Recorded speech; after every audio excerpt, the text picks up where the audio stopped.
Transurfer and the Transurfing Curious. My name is Renee Garcia, guys, and this is TransurfingTV. And today on TransurfingTV, I'm going to give you a few tips for being an entrepreneur with Reality Transurfing and some of my insights that I've gained on how to live entrepreneurship a little easier with Reality Transurfing. The big difference between how I lived previous to transurfing is I worked with a lot of inner intention. This was me assuming that if there was a solution to a problem, it was going to come from me. If I needed to connect with something that was going to help me facilitate my business, that I was going to have to realize this thing on my own. All sorts of ideas about hustling and grinding and pushing and getting out there and making things happen. And this is fine. This is an absolutely acceptable way to operate when you are an entrepreneur, but it can't be the only way, because once it's the only way, you're going to exhaust yourself really quickly, as I did in my pre-transurfing reality. And it was no fun, because not only did I exhaust myself, but then I started to slowly loathe what I was doing for money, because I associated it to this thing that didn't quite have a name yet, inner intention. And I felt like that hamster on the wheel, just running and chasing and never quite catching the thing, always exhausted. And then those negative feelings about what it was that I was doing started to grow and grow and grow and grow. And before I knew it, I wasn't happy. I wasn't happy with myself. I wasn't happy with what I did for money. I wasn't happy with the mode that I operated in professionally.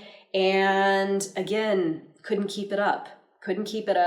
It was something that needed to be reconstructed, my relationship with my profession, and again, how I operate within the professional realm. So I'm going to get into a few tips.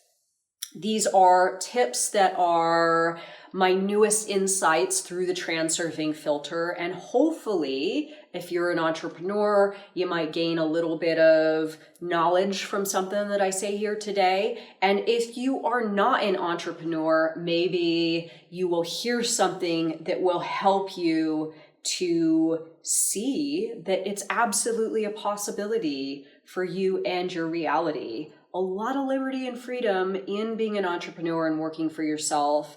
But again, do it the right way. Don't do it the wrong way, as I have experienced both in my past, now with transurfing, which I'm extremely happy that I found. Before I get into it, remember to like this video, comment below, subscribe to this channel, join us on the Facebook group, the International Transurfing Institute Facebook group, links for the courses Tufty 2.0 and Reality 2.0.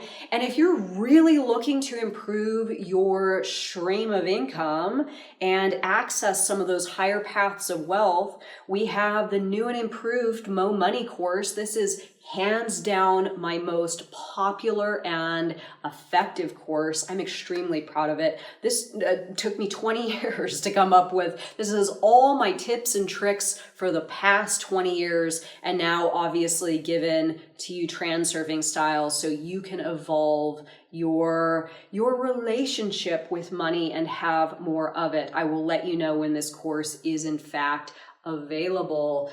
Follow me on Instagram, reality_transurfing. Okay, let's get into it. So these are some tips that I gave a couple of years ago when I was interviewed for some sort of assignment for the USC business school program. They had to interview an entrepreneur, and my friend Richard Lubman decided to interview me. It's an extensive interview, and I go a lot into my past and where I came from, what I was up against in my life, what I overcame, how reality transurfing helped me. I will put the link to the interview below if you would like to check it out in its entirety. But from this interview, I'm going to offer a few of my tips, and we will start with number 1. Pay attention to people offering opportunities around you. You don't need to go searching for anything. Usually, just having your ears open, you will come across ideas frequently just by tuning in to what people are doing and talking about. Pay attention to trends and hot topics. Go after endeavors where few people are on the scene. Be the first to get there.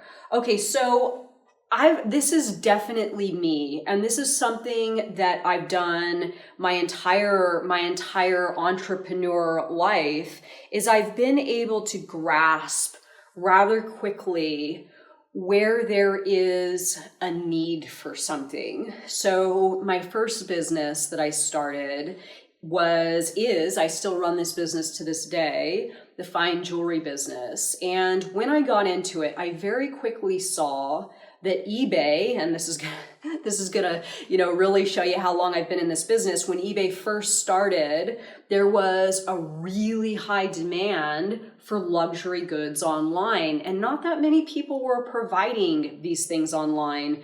So I tuned in to this little bit of information, and I didn't discount it. A lot of times I believe that when we see opportunities, we think to ourselves, oh, well, some lucky person is going to seize that opportunity. How fortunate for them. But opportunities are kind of like the alternative space, chum in the waters, right? Throwing stuff out. And it's whoever walks up and grabs it. You have just as much of an ability to seize those opportunities, but of course you have to see them first. And this is where reality transurfing really, really comes in a massive way. Just as I present in my card trick, for those of you that don't know, I have this little thing that I've done, and it's pretty magical, but it happened by me tuning my frequency to playing cards. So one day I was out walking, I see a playing card on the ground, and I'm like, that's weird. There's just a random playing card on the ground. And I stopped and I picked it up.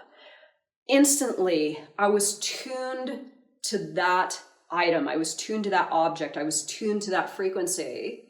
And more, I started seeing playing cards all over the place. It was very strange, different parts of town, other cities. And I went online and I Googled it, finding playing cards on the ground.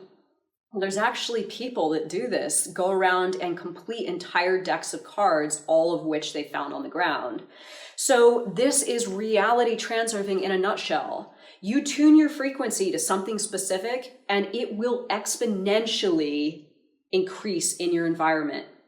If you start to really tune in to opportunities, listen to people, hear what people are talking about, hear what people are asking for, pay attention to what you're looking for, what you're asking for, what you would spend your money on, and just tune your frequency to that channel, your external environment will offer you opportunities. This is absolutely legit, but pay attention to them and then take your reality up on it. Seize those opportunities and actually move forward with them. 2, the art of trading can be translated to many different areas. I've often told people all I've really learned to do is buy something and to sell something. I have bought and sold many different types of things and simply just had to educate myself on what it is I'm buying and who will purchase it from me. Valuably as well, most of my good deals are from buying something right, not necessarily the sell. I've learned to make my money on the buy. So the breakdown of this is learn to do something well, so well that the skill will easily translate elsewhere. So this is a big one for me, and Vadim Zeland talks about this a lot in Reality Transurfing, mastering your craft. Now, the cool thing is if you're looking for something new to do, then adopt a skill, tailor that skill, and keep it a little bit ambiguous, just as my example presents. I'm good at buying something and then selling it. This has translated into many, many different things that I've bought and sold in my life. My jewelry business, my vintage Volkswagen camper van business, real estate. So these skills that I've cultivated are easily moldable to fit into different professions or endeavors. So what it is that you feel called to do, or what it is that will present itself to you in the future that your heart and mind align over, keep this in mind. How can you tailor this skill so you can then later apply it to different endeavors and not just sort of back yourself into a corner? This is a big one. 3, fake it until you make it. Tufty, of course, cliche, I know, but it absolutely works. Dress the part, talk the part, act the part. Your reality is simply reflecting back to you your actions and thoughts projected towards it. If you reflect your reality a particular image, it is only a matter of time until your reality responds. Play the part long enough and eventually you will get cast in the play you want to lead in. The key to this trick is enjoy the role before you see the results. Pleasure should come on your way to the goal, with achievement of the goal being icing on the cake. So taking what I just said about me being able to apply my skill set to different endeavors, when I decided that I was going to try my hand at real estate, I adopted the role of a real estate agent.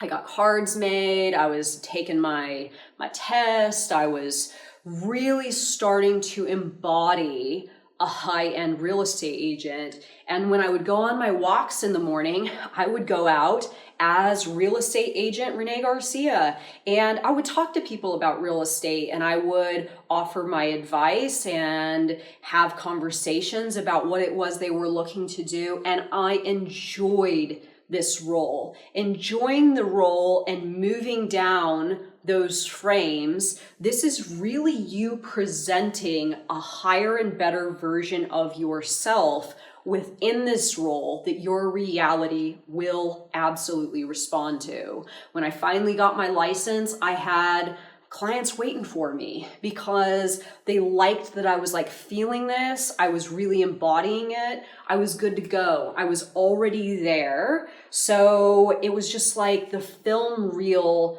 sped up really fast. And for those of you that haven't heard my story of this, I became the top grossing agent at my brokerage that year, the first year that I had my license, and I had entered into the year midway through. So only 6 months, and I was the top grossing agent at my brokerage. And it was a very, very good feeling. And it was because I wanted to really try my hand at the Tufty concepts, and those were my results. So it absolutely works. 4, don't go after other people's goals. Know what it is you are capable of and what you are not capable of. Be on good terms with your own personal skill set and be a realist about who you are and what you offer. Don't go after stuff meant for others. The easiest way to make money is to understand your strengths and weaknesses and plug your strengths directly into external circumstances in need of your particular skills. Don't be foolish and get involved in crap that isn't meant for you. Okay, this is my story about crypto. Wasn't for me. Wasn't for me. I got sort of captivated by the pendulum, as a lot of people did. And even though I didn't end up losing a lot of money in the long run, I actually recouped almost all my money. But At one point, I was up so much. I had such a huge amount of of profit there, but I couldn't cash it out because of the limits set on my account since it was new. And I watched very quickly at times all of those profits just get gobbled by the Bitcoin pendulum. So I realized this very point. Know what is for you. Know what is for other people. Know what's intended for other people. My classic example that I like to use is I love space and sciencey stuff and quantum physics and quantum mechanics and all that jazz, but I wouldn't dare try to go, apply for something at NASA. Now, I know that some of you may be like, well, but I thought you could have anything that we want, right? And more or less, we can. I could probably figure something out somehow, but my energy and what it is that I'm really capable of, like this, like the different things that I do in my other businesses, my buy and sell and my luxury goods and all that kind of stuff, this is going to come to me much, much easier because it is intended for me. A lot of times I see people want to be entrepreneurs and they get involved in crap that just is not for them. This is the quickest way to sort of defeat yourself, because you go after something that's not intended for you, you fail, and then you're like, well, I tried my hand at being an entrepreneur and I just wasn't good at it, so I guess that I'll go back to this 9-to-5 that I hate. Choose something that is for you, that's in line with your skill set. Figure out a way how you can revision this skill that you have and build on it and make it yours and master it and all that stuff. And then look for ways in which you can plug this skill into your external environment that your external environment is in need of. This is exactly how money is made. So let me know your thoughts on this video, everyone. I'm curious. Questions, I'll answer them all below. And again, keep a lookout for my Mo Money course. It's a powerful one. There's a money back guarantee, and I will let you all know when it comes available. Thank you so much for watching this, guys, and have a good day. Bye.